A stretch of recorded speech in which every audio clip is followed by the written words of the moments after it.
शिव पुराण कोटि रुद्र संहिता अध्याय 19वां केदारेश्वर महात्म्य। सूत जी बोले, हे ऋषिगणों, भगवान विष्णु के नर नारायण नामक अवतार ने बद्रिका आश्रम में तपस्या करनी आरंभ कर दी।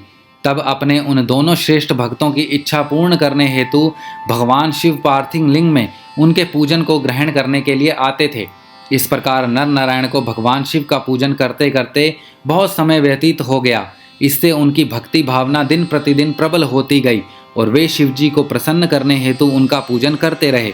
उनकी उत्तम तपस्या से प्रसन्न होकर भगवान शिव उनके समक्ष प्रकट हो गए और बोले, हे नर नारायण, मैं तुम्हारी आराधना से बहुत प्रसन्न हूँ, तुम मुझसे वर मांगो। भगवान शिव के वचन सुनकर नर नारायण बहुत प्रसन्न हुए और भक्त वत्सल कल्याणकारी शिव को प्रणाम करते हुए बोले, हे देवेश्वर, यदि आप हम पर प्रसन्न हैं तो हमारी प्रार्थना से आप साक्षात रूप में यहाँ सदा विराजमान रहें। उन दोनों के अनुरोध पर देवादिदेव महादेव जी हिमालय के केदार नामक उस तीर्थ ज्योतिर्लिंग में स्थित हो गए।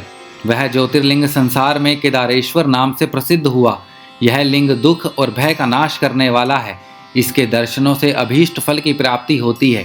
कहते हैं कि जो भक्त शिवलिंग के निकट शिव के रूप में अंकित वल्ले पर कंकड़ या कड़ा चढ़ाता है, उसे उनके वल्ले रूप के दर्शन होते हैं तथा सारे पाप नष्ट हो जाते हैं। केदार तीर्थ का दर्शन कर केदारेश्वर लिंग का पूजन करने एवं वहाँ का जल पीने से पश्चात मनुष्य जीवन मरण के चक्कर से छूट जाता है और मोक्ष को प्राप्त कर लेता है। इस प्रकार मैंने आपसे केदारेश्वर ज्योतिर्लिंग महिमा का वर्णन किया।